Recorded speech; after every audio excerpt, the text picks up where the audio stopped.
Sí, sí, lo tengo justo. 2, 2, 3, 1, 9, 7. Sí, entonces voy a necesitar cambiar la dirección. Entonces, dígame quién. Sí, soy Jorge Pediatra, decano. Sí.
No me queda ni zapato.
Muy bien. Buenas noches, jóvenes señoritas.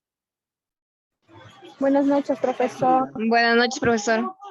Buenas noches, profesor. Buenas noches, profesor. Buenas noches, profesor.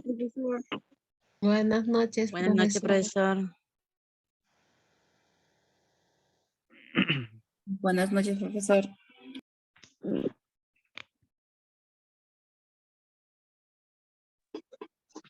Buenas noches, profesor.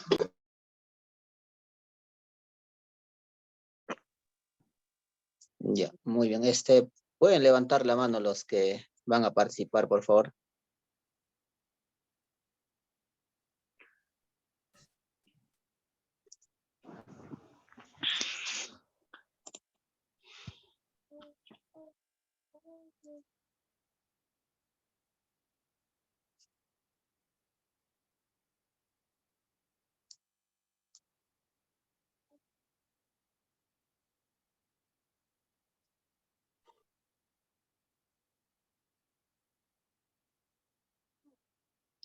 Ya, muy bien. Iniciamos con Daisy Geri Ludeña.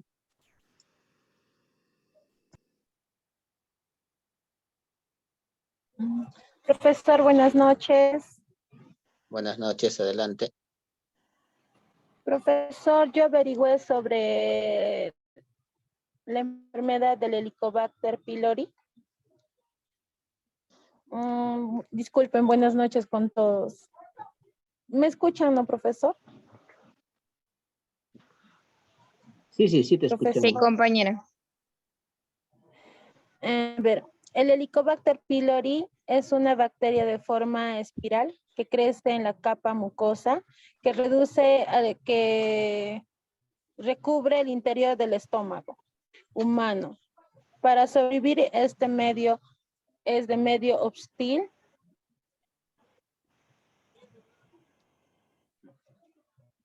Ácido del estómago, la bacteria Helicobacter pylori secreta es una enzima llamada ureasa, la cual convierte la ureasa química en amoníaco.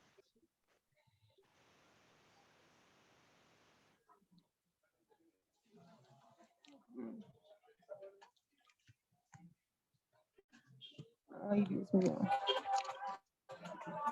Si el Helicobacter pylori está presente, la bacteria convierte en ureasa en dióxido de carbono, el cual se detecta y se registra en su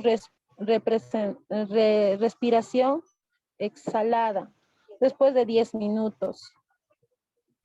Este examen puede identificar casi a todas las personas que detectan de esta bacteria.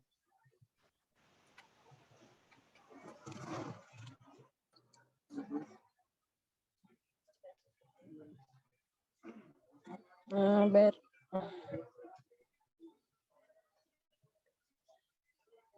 Los síntomas, las personas que vayan a tener esta bacteria, es un dolor de urente o ardor en el estómago, dolor estomacal o más agudo que pueda empeorar con el estómago vacío, náuseas, pérdida de apetito, eructos frecuentes, hinchazón en el estómago, pérdida de peso involuntaria.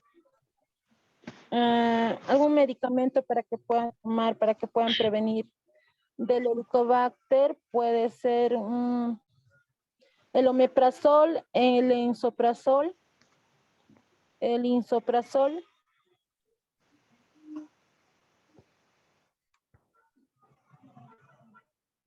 Eso sería todo, profesor. Ok, Daisy, gracias. Ricardo Bazán. Profesor, buenas noches. Compañero, buenas noches. El tema que yo he escogido es acerca de la diarrea, la enfermedad de la diarrea.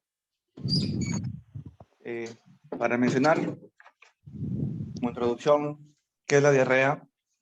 Es un aumento en la frecuencia de las deposiciones. Ya cuando hay más de 3 veces al día, ya estamos hablando de una diarrea, acompañada de una disminución de consistencia de estas. A veces la diarrea puede contener sangre, moco, pus y alimentos no bien digeridos. Básicamente, como menciona en lo que investigué, no suele requerir tratamiento y se aconseja una dieta blanda y tomar muchos líquidos. Digo, por lo general, o en algunas ocasiones, no suele requerir tratamiento, no siempre. ¿Cuáles son las causas de tener diarrea? Existen muchas causas para la diarrea, por ejemplo, la diarrea acuosa, entre ellas la mala absorción de carbohidratos, como la intolerancia a la lactosa y a la fructosa, las infecciones intestinales o el síndrome del intestino irritable. Tipos de diarrea. Encontré 3 tipos de diarrea, 3 tipos clínicos de enfermedades diarreicas. Una de ellas es la diarrea acuosa aguda, que dura varias horas o días, como el caso del cólera. La diarrea, otro tipo es la diarrea con sangre aguda, también llamada diarrea disentérica o disenteria. Y la tercera es la diarrea persistente, que dura 14 días o más. Los síntomas usualmente comienzan aproximadamente a los 2 días después de entrar en contacto con el virus. El tratamiento para la diarrea. Es probable que el médico, por lo general, nos aconseje reponer los líquidos y las sales, ya que a través de la diarrea nosotros perdemos, el cuerpo humano pierde sales, y es recomendable a través del médico reponer estos líquidos para la mayoría de adultos. Eso significa beber agua con electrolitos. Si beber líquidos nos produce malestar estomacal o nos causa vómitos, el médico podría recomendarnos la administración de líquidos por vía intravenosa. Por ejemplo, el cloruro de sodio, pero a través de la vía intravenosa. ¿Qué medicamento podría ser útil o bueno para la diarrea, para tratar esta enfermedad? Dice, en la mayoría de los casos podemos tratar la diarrea aguda con medicinas de venta libre, como la loperamida o el succesalicato de bismuto, el bicarbonato de sodio, la nifuroxacida, la furazolidona o la tobán. Eso sería, profesor, mi participación. Gracias. Ok, Ricardo, gracias. Lucero Galloso.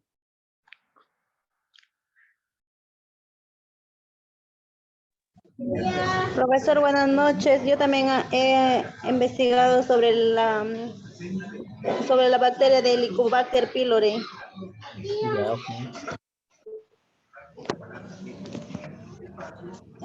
Es una bacteria que afecta al estómago y puede provocar gastritis crónica, también úlceras gástricas, cáncer al estómago. Las causas que se puede dar por la bacteria pylori es por alimentos o aguas contaminadas. También se transmite de persona a persona por contacto de la saliva o el vómito también o las heces. Se presenta, en algunos casos dice que la bacteria no presenta síntomas, y en otras personas sí, como la pérdida de peso, el dolor abdominal, náuseas, vómitos también. La prueba que se puede detectar es mediante la muestra fecal o la prueba de aliento o también mediante una biopsia. El tratamiento que se da para la bacteria es, en la primera línea, es la metronidazol de 500 miligramos, el omeprazol de 20 miligramos por 12 horas, la cloritromicina de 500 miligramos y la amoxicilina de 1 gramo. Eso se le da por 14 días al paciente. Si el paciente tiene alergia a la penicilina, se le puede cambiar por metronidazol, limotol, omeprazol y la tetrodotoxicina, también por 14 días. Se recomienda después del tratamiento, se debe realizar un test de aliento al mes. Y tras haber tenido un fracaso del tratamiento, se realiza un cultivo.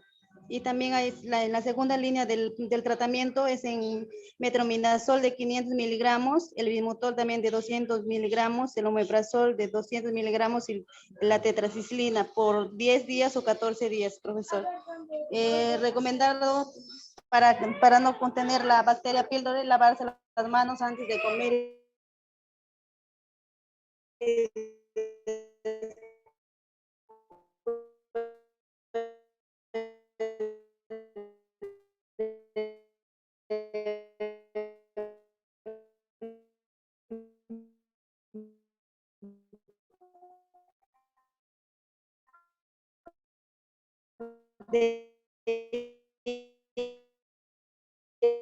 Al baño, las frutas y verduras, ¿no? Es la recomendación.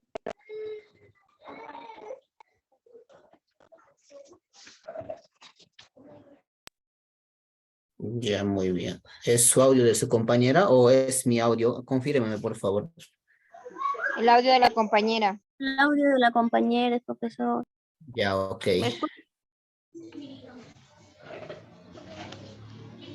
¿Me escucha, profesor?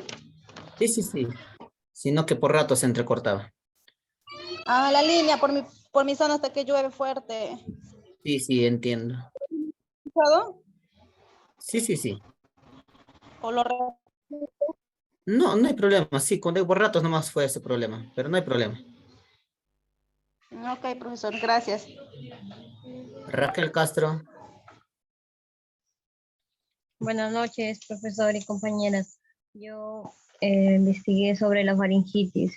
Se dice la faringitis es una inflamación de la garganta o faringe, a menudo causada por una infección bacteriana o vírica. Provoca molestias, dolor, garraspera en esta zona, lo que a menudo da lugar a una dificultad al tragar o hablar. Los síntomas, el principal síntoma de esta infección es el dolor de la garganta, aunque también existen otros síntomas como el dolor de garganta que empeora al tragar o hablar, la sequedad de la garganta, la fiebre, el dolor de cabeza, erupciones cutáneas, amigdalitis o amígdalas rojas e inflamadas, dolor muscular, también se puede presentar o articular, voz ronca, ganglios inflamados en el cuello. Esos son los síntomas. Para la prevención es recomendable descansar la voz o beber mucha agua para mantener la humedad húmeda la garganta y prevenir la deshidratación. Lavado de manos es muy importante, evitar compartir los alimentos, evitar el contacto con las personas que están padeciendo una faringitis, evitar el contacto con los utensilios que están usando ellos también. El diagnóstico dice que en primer lugar el médico usa un instrumento luminoso para ver el estado de la garganta, una linternita mayormente. Además, los oídos y fosas nasales. Además, después va a proceder a la palpación del cuello para probar si existe inflamación de los ganglios linfáticos y auscultan también la respiración con un estetoscopio. El tratamiento para la faringitis, si es causada por una infección bacteriana, se receta tratamiento con antibiótico. El más común es la penicilina G, la penicilina benzatínica o amoxicilina en lo que es por vía oral.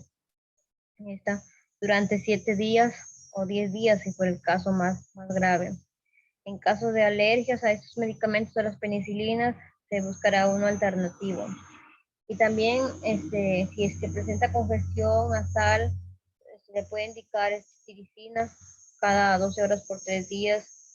Y si ya tiene la tos, presenta la tos para expectorar la dexametorfano cada 8 horas por 5 días. En adultos, 2 cucharadas. Y para la fiebre, la paracetamol. Eso es todo, profesor. Muy bien, gracias. Nelfa Pariona. Buenas noches. Bueno, yo voy a hablar de la tuberculosis. La tuberculosis es una enfermedad bacteriana que generalmente ataca los pulmones, pero también puede atacar a otras partes del cuerpo, incluyendo los riñones, la columna vertebral y el cerebro. Y no todas las personas infectadas con la bacteria de la tuberculosis se enferman. Entonces, hay dos tipos de condiciones de tuberculosis. La tuberculosis latente, que está infectado de tuberculosis, pero la bacteria en tu organismo está en estado inactivo, no presenta síntomas. Pero en la tuberculosis activa, esta afección te enferma y en la mayoría de los casos es contagioso con las personas que estás a tu lado, ¿no? Y la tuberculosis es causada por una bacteria llamada Mycobacterium tuberculosis. Los signos y síntomas de la tuberculosis activa son tos que dura 3 semanas o más, tos con sangre o moco, dolor en el pecho o dolor al respirar, pérdida de peso involuntaria, fatiga, fiebre, sudoraciones nocturnas, escalofríos, pérdida del apetito. Ya, esquema del tratamiento para la enfermedad de la tuberculosis puede llevar de 4 a 6 a 9 meses según el médico lo indica, ¿no? Según en qué estado está avanzado la tuberculosis. Los fármacos más usados frecuentemente para este tratamiento es la isoniazida, la rifampicina, etambutol, piracinamida. Si tienes tuberculosis resistentes a los medicamentos, por lo general se utiliza combinación de antibióticos llamado fluoroquinolonas y medicamentos inyectables como amikacina o capreomicina. Eso sería todo, profesor. Gracias. Ya, ok, gracias.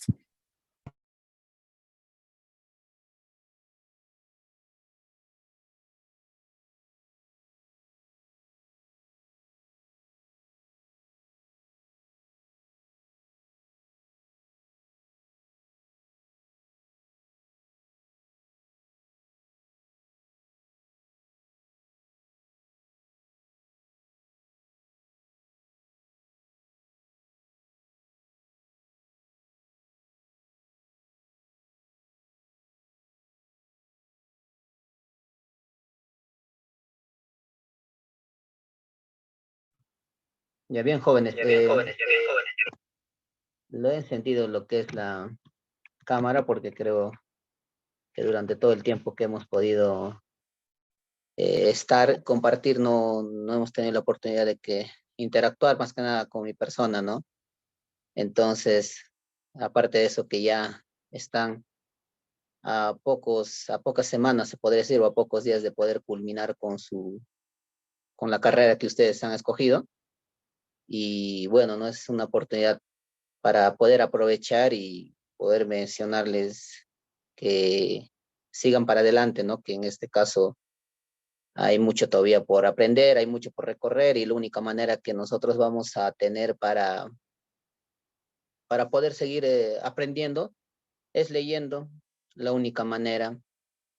Se los voy a compartir por el grupo algunos libros personales míos en PDF sobre farmacología. Bueno, son libros básicamente que yo lo he utilizado y me han servido mucho, ¿no? Tenemos mucho por aprender, ¿no?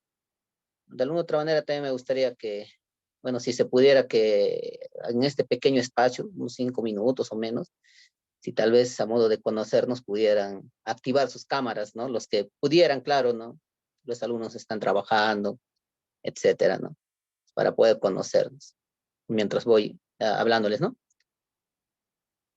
Ya, entonces, como les mencionaba, hay que seguir capacitándonos, hay que seguir viendo, ¿no? Por los demás, nuestra labor de nosotros justamente se debe a los demás, ¿no? Nosotros estudiamos justamente todo este tema de los medicamentos, etcétera. Hablamos de dispensación muchas veces porque justamente recalco mucho esto en mis alumnos porque es un acto que muchas personas en todo caso no lo cumplen, por así decirlo, ¿no?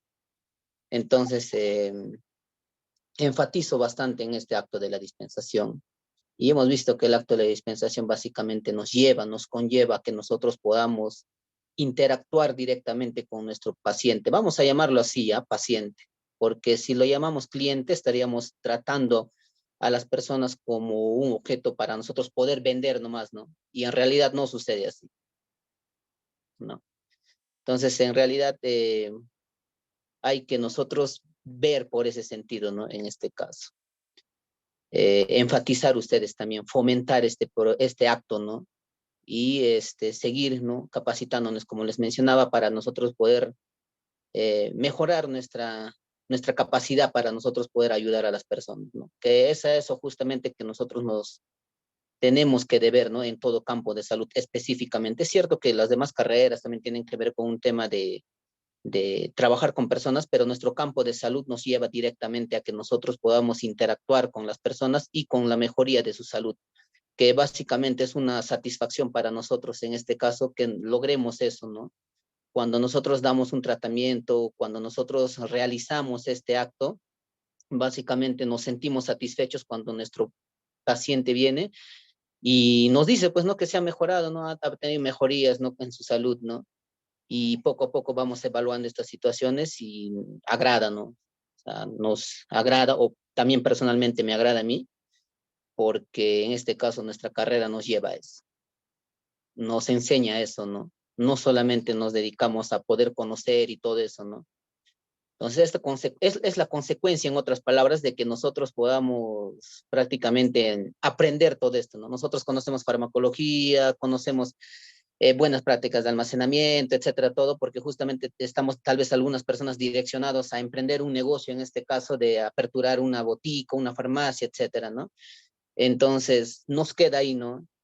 Queda también que nosotros abastezcamos de nuestros medicamentos básicos y por consiguiente recetar e informar a nuestros pacientes, orientar sobre el uso racional de estos medicamentos, ¿no? Si bien es cierto, nuestro Estado no nos rige, no nos exige básicamente que todos los productos tengan que, o todos los medicamentos tengan que ver un tema de que nosotros receta, no de una receta. Sin embargo, nosotros debemos orientar, eso nos va a hacer diferente a nosotros como personales de farmacia, se podría decir, o del medicamento, vamos a llamarlo así. Nosotros justamente nos estudiamos, nos capacitamos justamente porque queremos nosotros orientar a nuestro paciente de una manera adecuada. Entonces, si no estudiaríamos nada, aperturaríamos nuestro establecimiento y todo lo vamos a ver dinero, estaríamos fallando como profesionales, se podría decir, y como personas, ¿no? Entonces, no todo se trata de dinero, ¿no? Es una consecuencia, sí, ¿no? Porque es obvio que si yo quiero emprender un negocio, sí, es una consecuencia. Que no sucede lo mismo, por ejemplo, cuando yo voy a vender abarrotes, cuando yo voy a vender verduras, ¿no? Que, bueno, la gente ya sabe qué comprar, ¿no? Cuando yo quiero preparar algo, voy directamente al mercado y digo, no quiero papa, quiero cebollas, ajos, por ejemplo, ya sé, ¿no? Sin embargo, en nuestro campo del medicamento no sucede eso, ¿no? Nosotros tenemos más bien que dar ese tipo de alternativas a nuestros pacientes para que pueda tener una mejoría. Nos hace diferente eso. Entonces, tanto mi persona como el instituto enfatizamos y nos enfocamos directamente en ese acto de que nosotros podamos contribuir en general a nivel nacional y mundial, se podría decir, ¿no? Frente a todas las situaciones o frente a todas las barreras que se nos pueda presentar, en este caso, sobre los medicamentos. Tal vez el poco conocimiento que se les pueda dar, quiero que se lo lleven de esa manera, ¿no? Que lo aprendido quede también en lo teórico, pero quede también en la personalidad de nosotros, en la atención de nosotros que vamos a dar a nuestro paciente. Ya, entonces básicamente eso querías mencionarles porque, como les decía, no hemos tenido tal vez tiempo de interactuar de esta manera, ¿no? Tal vez por un tema de que sea virtual y todo eso, a veces cuando es presencial es más directo relacionarnos, ¿no? Con nuestros alumnos, pero sin embargo no es excusa, ¿no? Entonces vi No, por profesor. conveniente interactuar con ustedes, ¿no? Entonces no sé si antes de iniciar las clases ustedes tengan algunas palabras o alguien quiera decir algo también. Muchas gracias, profesor, a usted más bien por la enseñanza. De verdad, muchas gracias, profesor.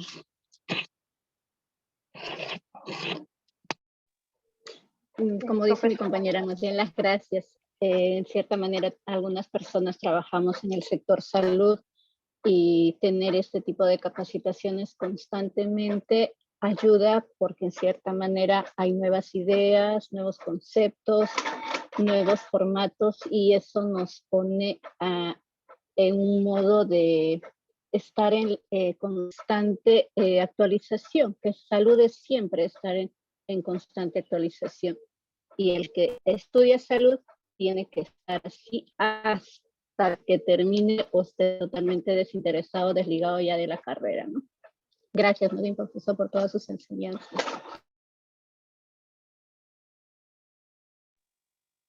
Gracias a ustedes también, ¿no? Por tal vez interactuar un poco también. A veces con algunos de sus compañeros interactuamos, a veces me llaman, me consultan, ¿no? Y eso es agradable, ¿no? Como profesional, personalmente me agrada porque siento que estoy también compartiendo mis conocimientos, no solamente teóricos, sino también personales, y en raíz a eso podemos mejorar este sistema de salud que, como bien lo sabemos, es muy deficiente, ¿no? Sin embargo, no es excusa, como les mencionaba, para nosotros poder mejorarlo, ¿no? Está en la capacidad de cada uno de nosotros poder mejorar este mundo que nosotros tenemos, ¿no? Y algún día cuando, bueno, la vida no es eterna, ¿no? Cuando dejemos este mundo, bueno, nos iremos con la satisfacción de haber dejado tal vez en mejores condiciones de como lo hemos encontrado, ¿no? Y eso también va a ser una satisfacción para nosotros, ¿no? Y normal, las puertas de mi celular, se podría decir, están abiertas para que ustedes puedan tal vez hacerme cualquier consulta, duda y normal, así terminemos el modulario, tal vez ya no nos vamos a volver a encontrar. Y normal, ustedes pueden ir consultándome, tienen mi número ahí disponible y cualquier duda, consulta, en lo que pueda estaré ayudándoles y absolviendo sus dudas que tengan. No es normal que nosotros tal vez nos olvidemos ciertas cosas y no es malo preguntar, no es malo decir no sé, es bueno aceptar nuestros errores y poco a poco así nosotros aprendemos de todos. ¿Ya? Muy bien. Entonces, dicho todo esto, bueno, iniciaremos con las clases y bueno, nuevamente agradecerles y por su paciencia y por todo el tiempo que hemos ido compartiendo, aunque no ha sido mucho, pero bueno, ha sido agradable trabajar con cada uno de ustedes. Sí, profesor, Profesor, muchas gracias a usted. muchas gracias, profesor. Profesor, buenas noches. Profesor, más bien gracias a usted. Usted ha tenido mucha paciencia para nosotros, tal vez por el tema de internet o no hemos estado 100% tal vez algunas a tu clase, pero sí has tenido paciencia, profesor. Más bien gracias y agradecerle una vez más, profesor, a nombre de todas mis compañeras también, profesor. Ok, gracias también a ustedes. Profesor, sí, lo que tengo es una inquietud en relación al mecanismo de acción de los AINES, tratándose de las COX-1 y de las COX-2. He visto el video de grabaciones, pero palabra que no le entiendo en relación a la constitutiva y la inducible. No sé si nos puede ayudar nuevamente en esa parte, por favor, unos 3 minutitos de su tiempo. Perfecto. Ahorita lo vuelvo a repetir en todo caso el mecanismo de acción. Para que podamos entender nuevamente, tal vez no han entrado algunos el día jueves, y lo vuelvo a repetir rápidamente lo que es el mecanismo de acción para poder entender en este caso cómo es que funcionan los AINES, ¿ya?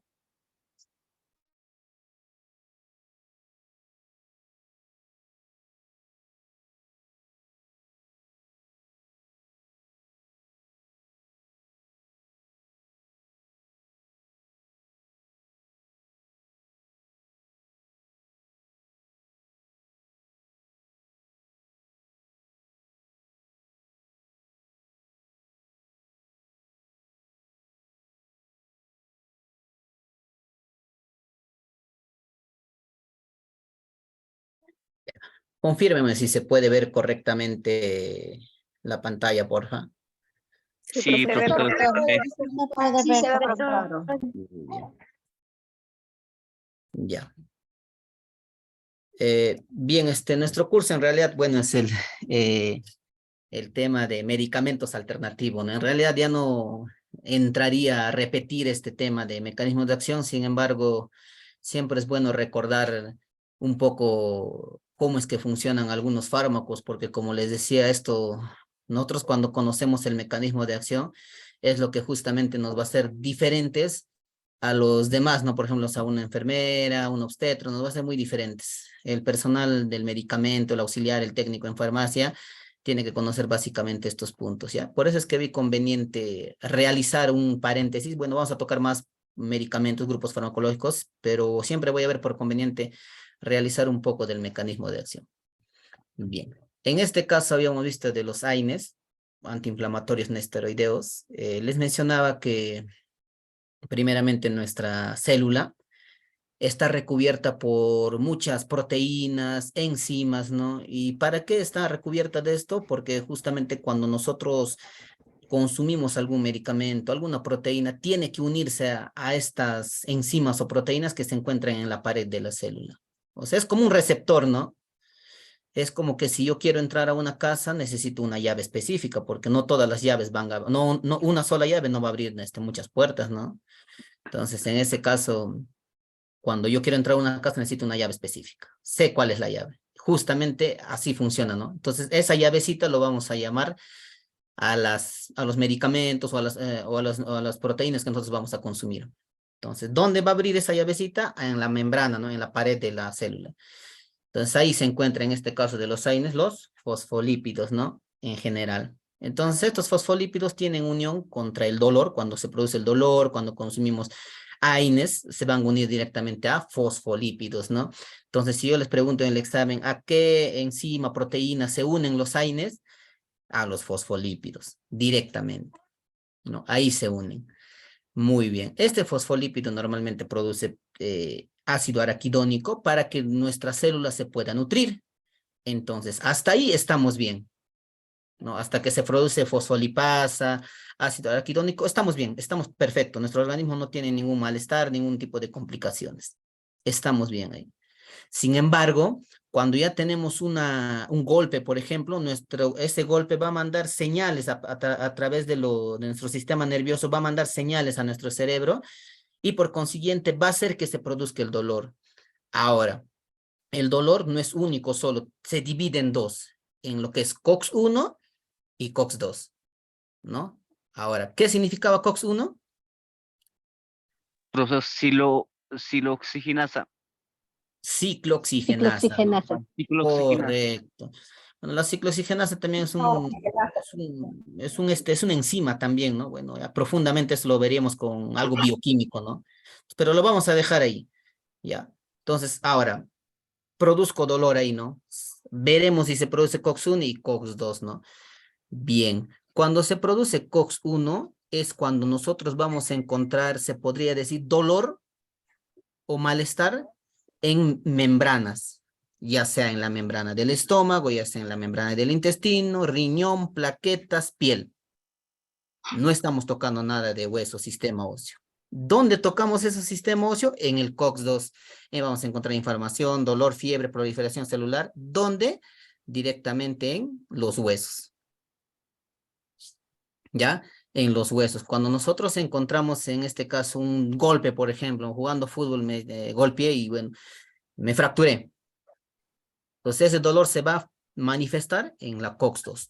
Todo lo que tenga que ver con dolor, inflamación, con nuestro sistema óseo, vamos a definirlo como COX-2.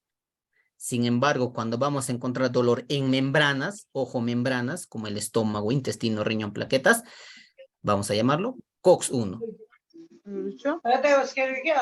Muy bien. ¿Cómo se llama el COX-1? Constitutiva y al COX-2 regulada. Ahora les pregunto. Sus audios, por favor, sus audios. Ya. Ahora les pregunto. Si yo a una cierta edad he producido, por ejemplo, artritis, ese dolor tiene que ver con el COX-1 o la COX-2. ¿Se va a liberar COX-1 o se va a liberar COX-2? COX-2, profesor. Correcto. COX-2. Una lesión en el cráneo. COX-1, COX-2. COX-2, profesor. COX-2. Tengo gastritis. ¿COX-1 o COX-2? COX-1, profesor. COX-1, muy profesor. bien. Entonces estamos entendiendo la idea. Todo lo que tenga que ver con membrana, COX-1, y todo lo que tenga que ver con sistema óseo, COX-2. ¿Correcto? Muy bien. Ahora, aquí vamos a encontrar algunos fármacos que, bueno, nosotros vamos a definirlos ya, pues no necesariamente, en general se llaman AINES. Sin embargo, nosotros hemos dicho que vamos a evaluar de acuerdo al que produzca mayores efectos secundarios, ¿no? Porque como efecto secundario los AINES que tenían, general. Gastrolesivos. Muy bien, correcto. Gastrolesivos, ¿no? Muy bien. Si se les pregunta en general, efectos adversos comúnmente de los AINES, gastrolesión. Muy bien. Entonces, en nuestra cabecita debe estar que los AINES tienen ese efecto. Muy bien. Entonces, si mi paciente en este caso viene con un dolor articular, entonces yo tengo en mi cabecita, bueno, que necesito AINES. Pero mi paciente me dice, ¿no? ¿Sabes qué? Tengo gastritis también. ¿Qué opción utilizaremos? Meloxicam con omeprazol. Tenemos alternativas. Muy bien. Tenemos alternativas que le hemos visto en anteriores diapositivas, ¿no? Por eso hemos dicho, nosotros vamos a agarrar rangos, ¿no? Rangos. Entonces, si hablamos del el medicamento AINE más gastrolesivo, estaríamos hablando de la indometacina. Después de ahí me viene el diclofenaco, me viene el naproxeno, el ibuprofeno, el paracetamol. Muy bien. Mi paciente ha presentado gastritis. Es lógico que no le pueda dar AINES. Entonces tengo otra opción, ¿no? ¿Qué opción tengo? Les he dicho a los COX, les he dicho a los oxicanes, y dentro de los COX, ¿a quiénes encontramos? Ahí está, ¿no? Al celecoxib, etoricoxib. Y a los oxicanes, al meloxicam, al piroxicam. ¿No? Perfecto. ¿Estamos bien hasta ahí? Sí, profesor. Muy bien. Por favor, sus audios, por favor, traten de revisarlo, porque si no se está filtrando y no me van a entender sus compañeros. Muy bien. Ahora, vamos a otra situación. Profesor. ¿Sí? Profesor, por ejemplo, si el paciente tiene gastritis, ¿es necesario darle ranitidina si su tratamiento se le da el celecoxib o de los oxicanes? Ya, justamente eso iba, ¿ya? Justamente eso iba. Buena pregunta. Buena pregunta. Ahora, imaginemos que en este caso nuestro paciente sí o sí necesita nuestro tratamiento de AINES, pues, ¿no? Que tenga que ver con diclofenaco, naproxeno, ¿no? Es sí o sí. Entonces, ¿qué alternativa podemos darle? Lo que menciona tu compañera. Una ranitidina.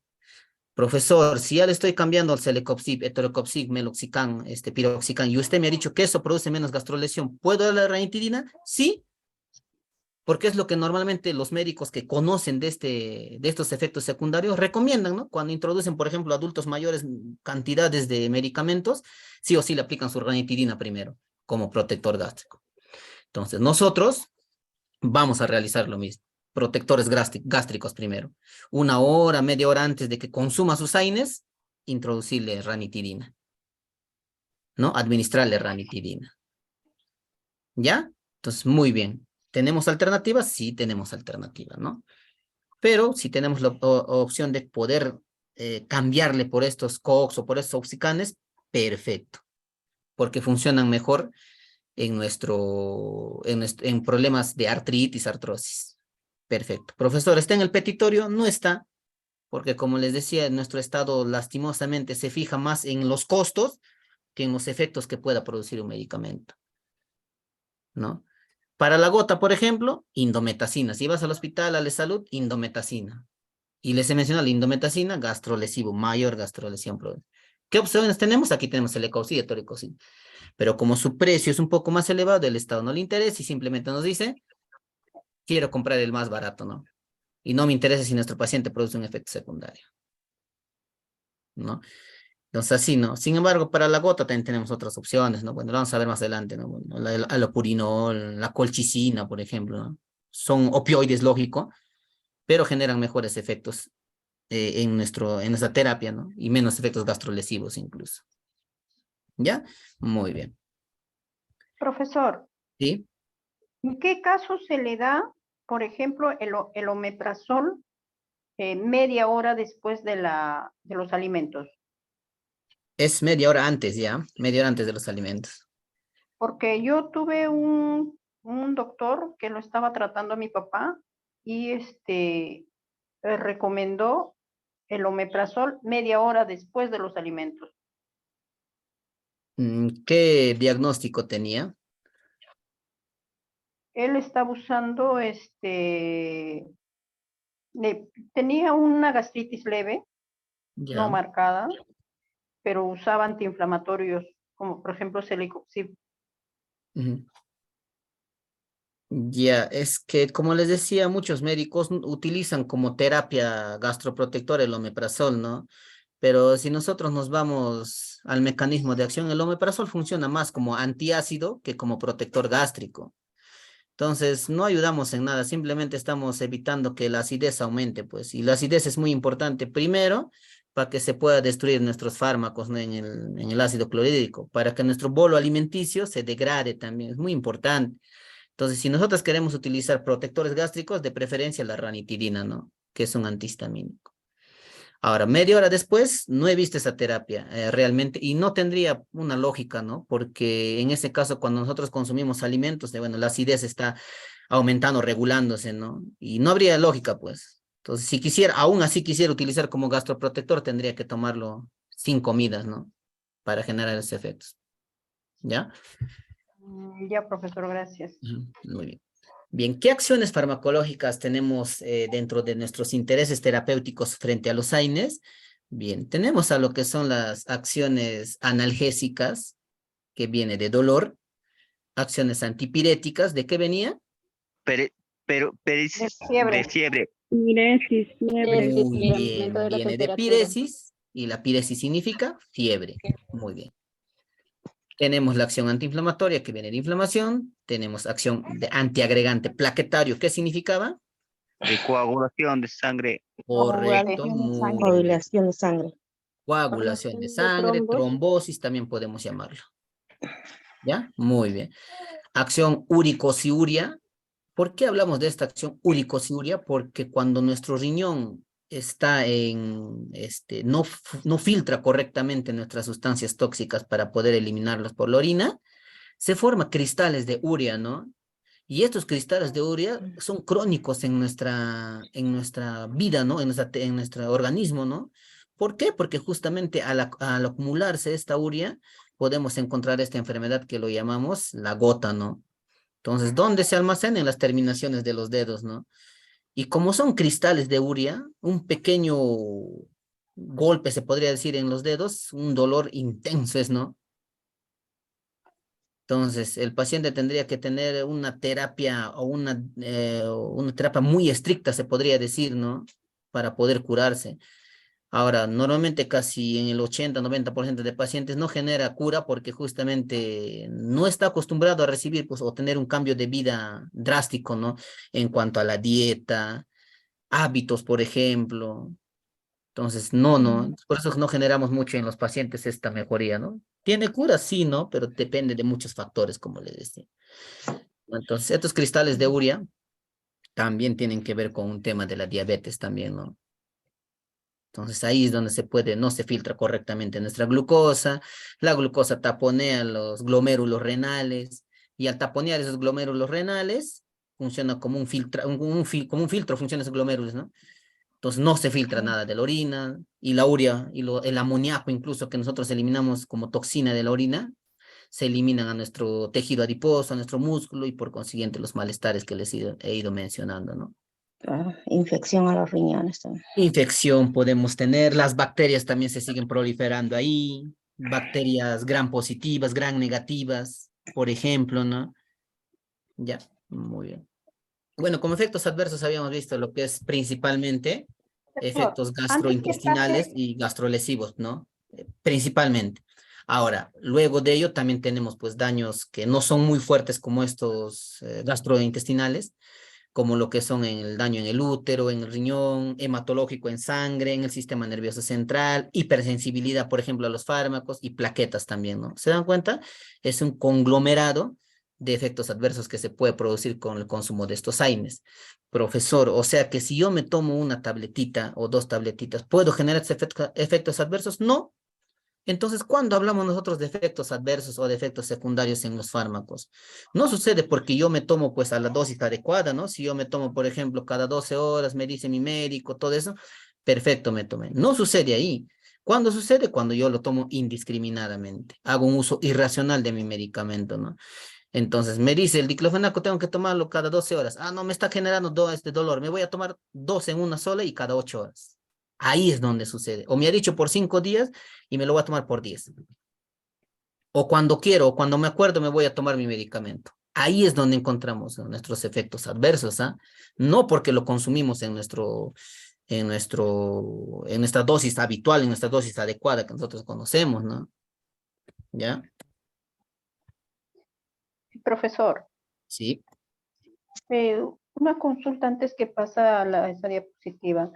La gota, la dieta para una gota, ¿qué es lo que hay que, qué alimento hay que restringir?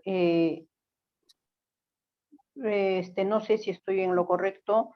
Los alimentos que tienen grupos amino. Los aminoácidos, en cierta manera, ¿no? Porque tienen alguna interacción con la urea, ¿no? Si nosotros queremos hablar bioquímicamente, vamos a encontrar un ciclo de la urea, ¿no? Pueden revisarlo en internet el ciclo de la urea y justamente vamos a encontrar que tienen muchos aminoácidos y estos aminoácidos incrementan ¿no? Su producción. Que, ojo, que si yo tengo, por ejemplo, un riñón en correctas condiciones, no va a pasar nada, ¿no? Porque al final se va a eliminar solamente por la sangre, ¿no? Y mejor si aumenta su producción es porque yo lo voy a eliminar correctamente. Sin embargo, cuando ya no hay una correcta filtración, esta urea se sigue acumulando, pues, ¿no? La dieta básicamente, si hablamos en términos ya pues generales, tendríamos que ver un tema con el alcohol también incluso, ¿no? El alcohol prolifera mayor cantidad de urea, ¿no? Cuando nosotros consumimos alcohol, se prolifera mayor cantidad de urea, ¿no? El ají, por ejemplo, ¿no? No necesariamente viene, por ejemplo, de las carnes. Sí, específicamente las carnes rojas. Sí, en las carnes rojas. O sea, el alcohol, a ver, me dice alcohol, carnes, ¿y qué más dijo, profesor? Colorantes, ají, por ejemplo. Ah, ya, colorante. El ají, los colorantes tienen un principio activo que se llama capsaicina, ¿no? Y esta capsaicina justamente tiene que ver con la producción de urea también, ¿no?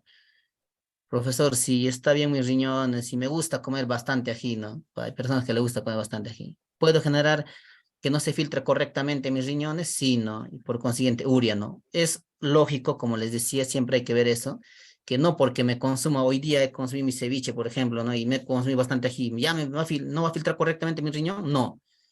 No quiere decir eso, ¿no? Sino que a largo plazo, ¿no? Sigo consumiendo todas mis comidas ají. Entonces, nuestro riñón sufre, ¿no? Al momento de filtrar todas esas sustancias. Y al final, ya no se eliminan estas toxinas, ¿no? Se siguen acumulando en los riñones. Al final hasta orinar sangre. Sí, en algunos casos, ¿no? Porque en este caso, nuestro riñón sufre, ¿no? Se está como que tratando de que se filtre todas esas toxinas, ¿no? Sin embargo, hay un taponamiento, vamos a llamarlo así. ¿Ya? Muy bien. Profesor, ¿y por qué? O sea, ¿de dónde vienen entonces los cálculos? Los cálculos es una consecuencia justamente de esta, se puede decir, esta dificultad de filtración, porque es lógico que al momento de acumularse toxinas, no solamente se está acumulando ureas, ¿no? Sino sales de amoníaco, por ejemplo, también, y esos sales de amoníaco al final se convierten en piedritas, ¿no? Y que lo llamamos los cálculos renales, ¿no? Así se produce.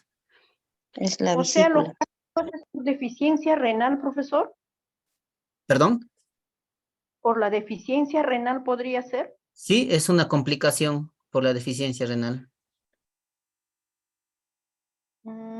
Ya, profesor, porque yo tengo ese problema, me han dicho que, bueno, no me han explicado de esa manera, sino me han dicho que mi organismo produce cálculos.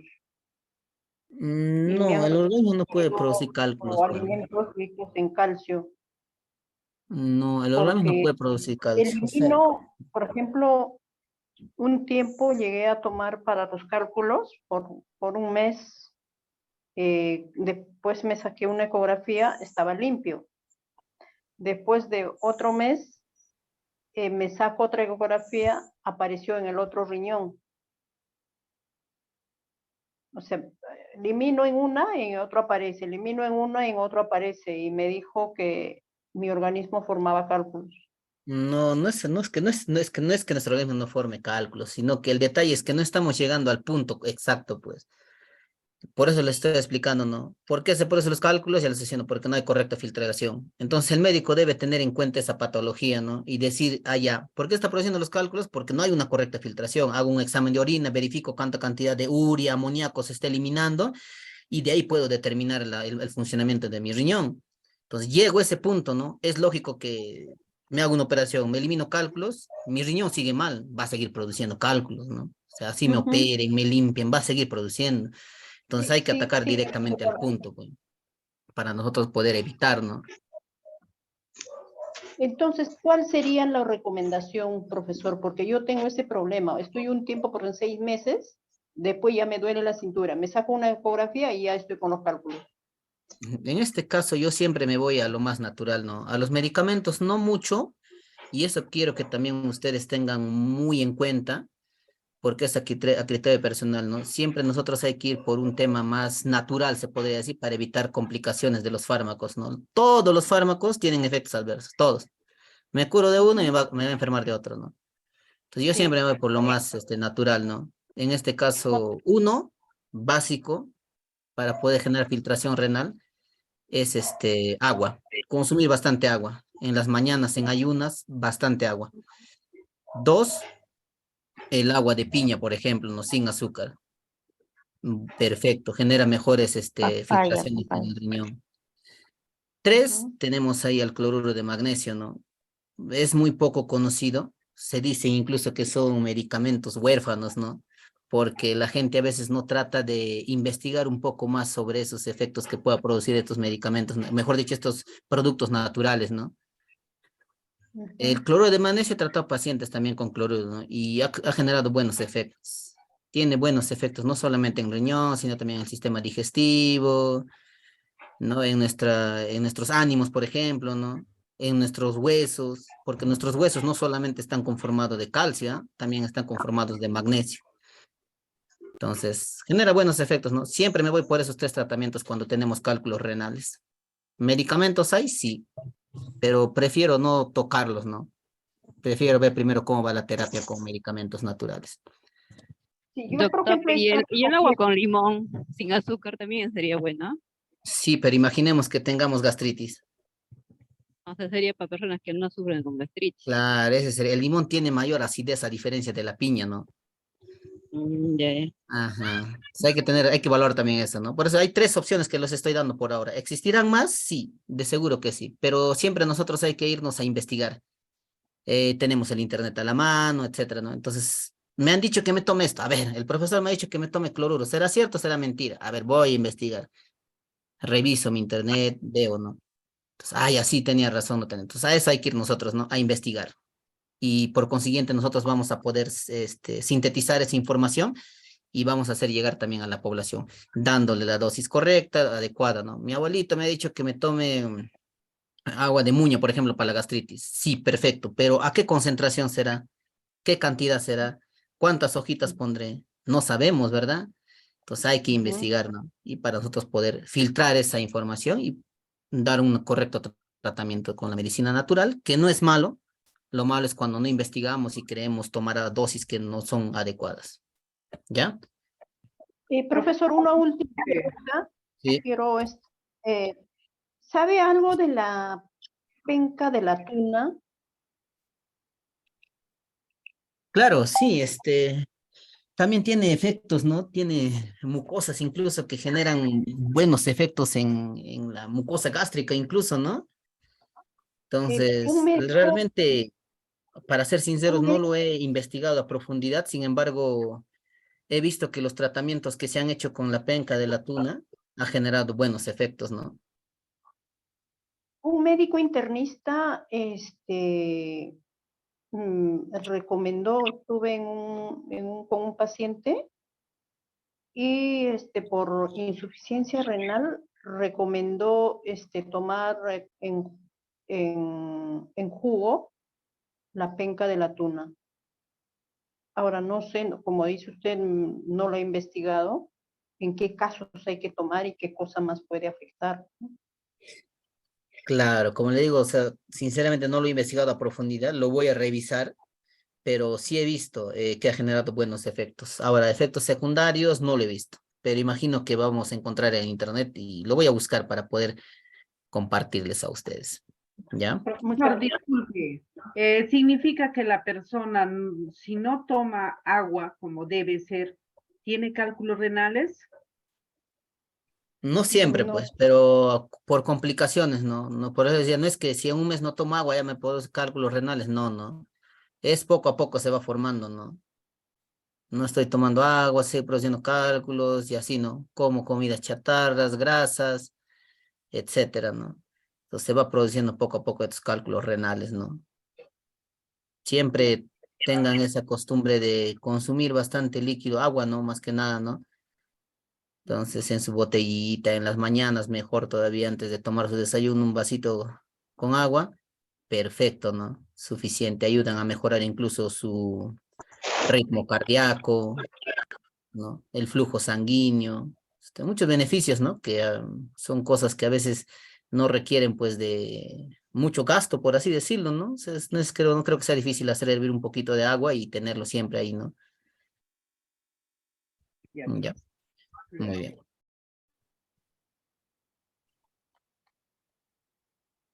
gracias, profesor. Ya. Muy bien. Es bueno también y es importante hablar nosotros de las interacciones que puedan producir estos fármacos, ¿no?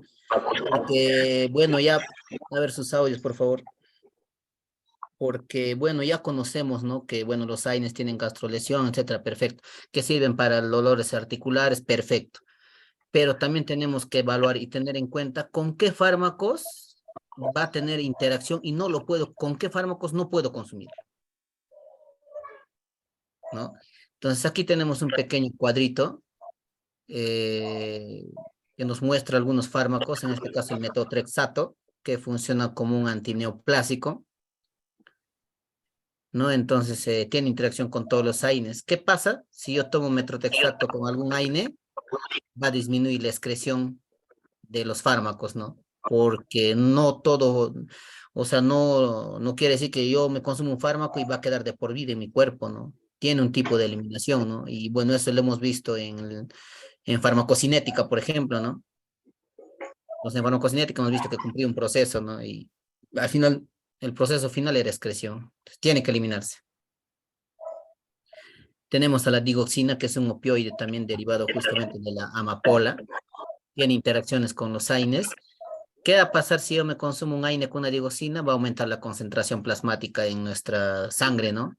Y por ende puede generar ataques cardíacos, ¿no? Igual con los aminoglucósidos, que son un tipo de antibióticos que pueden generar igual aumento de las concentraciones plasmáticas. El probenecid disminuye el metabolismo y aclaramiento de los AINES, ¿no? ¿Qué quiero decir cuando hablamos de aclaramiento de los AINES? Que al ser nuestro fármaco menos metabolizado, mejor dicho, va a generar que el principio activo pierda, ¿no? Ejemplo, si yo estoy tomando un probenecid con un AINE de 50 miligramos, entonces este 50 miligramos, esta concentración va a bajar, ¿no? Ya será 30, 40.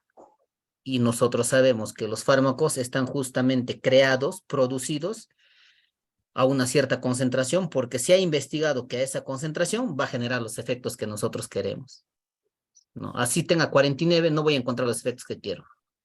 Eso hay que tener mucho en cuenta. Las quinolonas aumenta el riesgo de convulsiones.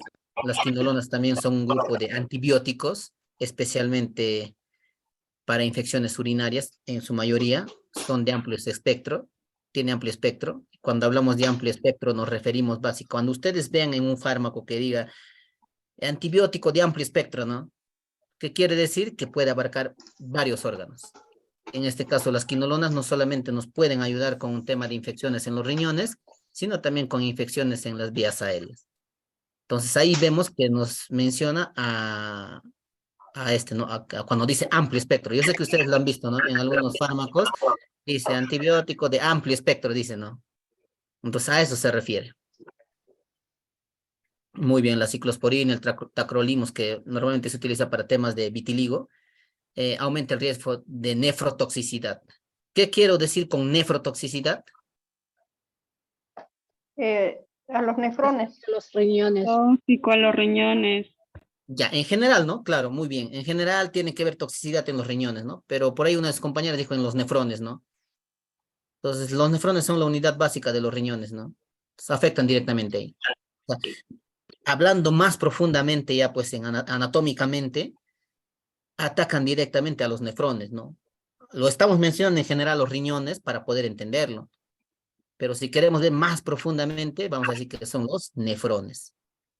¿Ya? Los antihipertensivos, antagonista del efecto antihipertensivo. ¿Qué quiere decir antagonista? Va a disminuir su... Va a bloquear el efecto del medicamento. Claro, muy bien, correcto. Entonces, desde hoy en adelante vamos a hablar así. Antagoniza el efecto antihipertensivo. ¿Qué quiero decir cuando digo antagoniza el efecto antihipertensivo? Va a bloquear el efecto Bloquear. Muy bien. Si yo me tomo, por ejemplo, con un captopril, un AINE, va a bloquear el efecto terapéutico del captopril, ¿no? Pues de nada va a servir que haya tomado. Del A eso fármaco. se refiere. Muy bien. Los diuréticos aumentan el riesgo de nefrotoxicidad y disminuye el efecto diurético. ¿A qué nos referimos con diuresis o diurético? Cuando encontramos filtración glomerular en nuestros riñones, o sea, para que se puedan filtrar las toxinas. A eso llamamos efecto diurético. Cuando nuestros líquidos todos se pueden filtrar correctamente. Audios, profesor. Sus audios, por favor.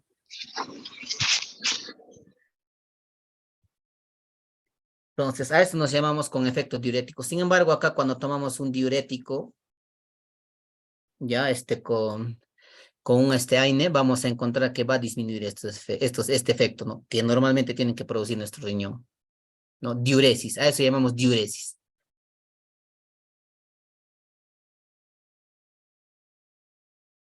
Los YECA, ¿quiénes están en los YECA? Los inhibidores de la enzima convertidora de angiotensina. ¿Quiénes están ahí? Enalapril, profesor. Correcto, muy bien. Todos los PRIL. Y todos los PRIL, ¿no? Muy bien. ¿Cuál es su vía de administración? A ver, un poco repasando. Vía oral. Sublingual. Oral y sublingual. Sublingual. Principalmente sublingual. ¿Ya? Principalmente sublingual. Cuando nos mencione fármaco, utiliza sublingual, de frente, YECA. ¿No? A ojos cerrados. Muy bien. ¿Qué pasa cuando tomamos con YECAs? Riesgo de insuficiencia renal, hipercalemia, ¿no? Cuando hablamos de hipercalemia, igual se refiere a la filtración, en este caso de las toxinas. El clopidogrel aumenta el riesgo de la hemorragia. La pentosicilina aumenta el riesgo de hemorragia también. El litio disminuye la excreción de litio, ¿no? O sea, vamos a evitar que este litio se elimine correctamente. ¿Podemos hablar en este caso de litio, de antagonismo de litio?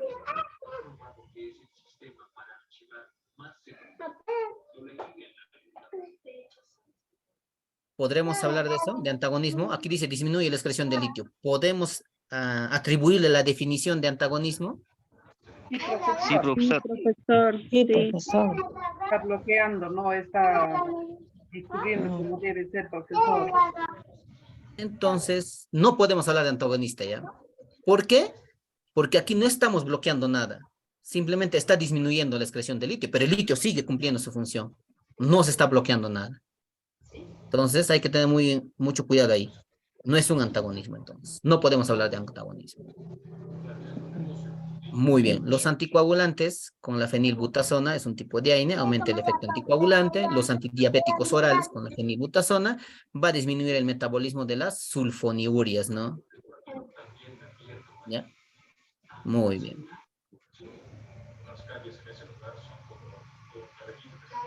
Bueno, estamos listos, ¿no? ¿Para qué indicaciones terapéuticas? Dolor, artritis, fiebre, atralgias, osteoartritis, dismenorrea, cefalea, ¿no? Muy bien. Muy bien, entonces, ¿hasta aquí alguna pregunta? La siguiente avanzamos con Cox. Ninguna. ¿Alguna Ninguna, duda? Algo que tienen apagados sus audios nada más. ¿Por qué no se escuchan bien? Sí, por favor, les voy a pedir también igual encarecidamente que para la siguiente clase traten de verificar bien sus audios para que no se pueda filtrar y no perdamos la hilación también pues de las clases, ¿no? Ya, muy bien. Si hay algo que quieran tal vez que lo repita, me lo hacen saber al WhatsApp y en la siguiente clase lo volvemos a repetir sin ningún problema. Profesora, los que tienen ahí haciendo bulla a su alrededor, creo debe mutearlo, profesor, porque no nos deja escuchar bien. Yo lo silencio, tengo esa opción para silenciar, pero de nuevo se vuelve a activar y al hacer eso estoy también a veces perdiendo hilación, todo eso, ¿no? Entonces, como les digo, sí lo hago, pero a veces otra vez se vuelve a activar, no sé qué pasará, pues. Hay un bebito por ahí, escuché, creo. El bebito tal vez lo activará, no sé. Sí, Pero la clase del no. jueves también, igualito. Sí, ya hay que tener mucho cuidado ya. Ya, profesor. Ya, muy bien. Bueno, si no hay Profesor, una ningún... consulta. Hay algunos compañeros creo que no están pudiendo ver las clases grabadas. Si se pueden comunicar conmigo por interno, yo los tengo grabados ya para poder compartirlos. Pues estaba preguntando si había una delegada de un salón que nos unieron a ambos, si se puede comunicar para poder ayudarles y todo eso. Te voy a dejar mi número de celular para que se pueda escribir y darles más que todo las clases para el examen. Ya, eso sería todo, profe. Gracias. Lo dejo un número en el...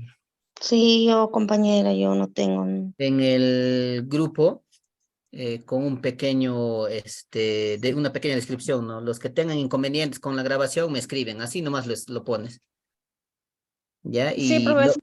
lo voy No a se puede. activar. Ya, lo voy a activar por unos 5 minutos a las 9:20 para que Violeta lo pueda poner su número y lo va a desactivar de nuevo, ¿ya? Porque en realidad eso tiene que manejar el administrador todo, pero por esta vez le voy a dar esa opción para que pueda darles esa facilidad de que ustedes puedan revisar. El Y es lógico profesor que está todo se fallando el tiene que hacer. internet. Es lógico que todo se tiene que hacer de manera cautelosa. Ya jóvenes, cualquier cosa siempre de manera cautelosa. Gracias, profesor. Gracias, profesor.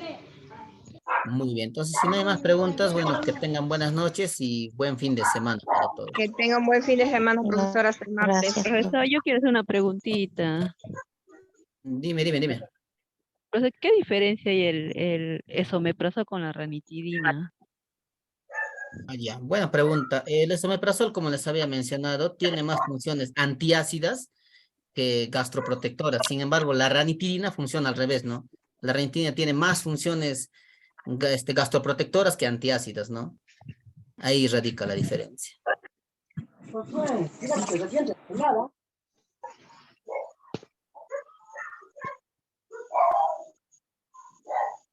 A un paciente le han recetado esomeprazol de 40. Ya, y quiere tomarse una ranitidina. Profesor, buenas noches. Soy Tiene que Sofía. tomar lo que le Profesor, indica el médico para dar mi nomás, examen oral, ¿sí? por favor. Sí, normal, tiene que tomar lo que le ha indicado el médico, pues, ¿no? Porque si, mira, va a tomar ambos, la ranitidina y Que diga el martes, omeprazol, profesor. la acidez va a bajar mucho, pues, ¿no? Y lo que queremos no es eso, pues, que se mantengan, en el nivel normal, ¿no? Que es 1.2, 1.5 aproximadamente la acidez del estómago, ¿no? Entonces a eso tenemos que llegar. Solamente tiene que tomar lo que le está dando el médico y bueno, el esomeprazol es mucho mejor que el omeprazol en cuanto a acciones terapéuticas, ¿no? Ya. Gracias, profesor. Profesor, el omeprazol ¿baja la concentración de vitamina B12? No tiene nada que ver con B12. ¿O alguna Profesor, otra una vitamina? consulta. Aparte de la ranitidina, ¿qué otro medicamento podemos optar para poder sugerir?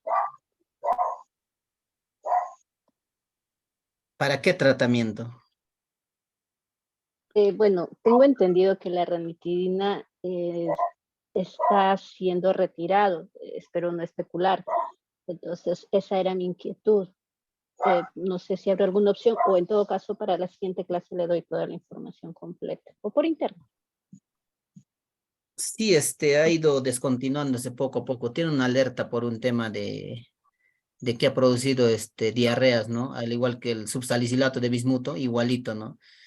Pero está en evaluación, ¿no? Poco a poco esta ranitidina. Ahora, como otro gastroprotector que tenga que ver con histaminas, así como la ranitidina, imagino que se tendrá que evaluar nuevos fármacos, ¿no? Porque ahí tenemos al bismutol como subsalicilato de bismuto, que también funciona como gastroprotector. Sin embargo, no tiene nada que ver con histaminas liberadas por el estómago. Entonces, asumo que se va a tener que evaluar, o los entes, o el MINSA tendrá que evaluar una nueva alternativa, que hasta ahorita no se ha conocido todavía.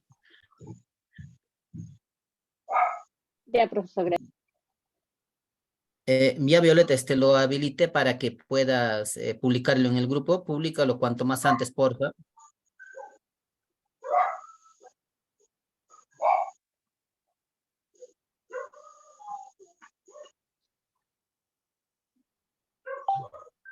Ya, profesor, hasta el martes, gracias. Muy bien, hasta el martes, cuídense, abríguense, está haciendo frío. El martes, profesor, gracias. Martes, profesor. Hasta el día martes. Buenas noches, profesor. Buenas noches.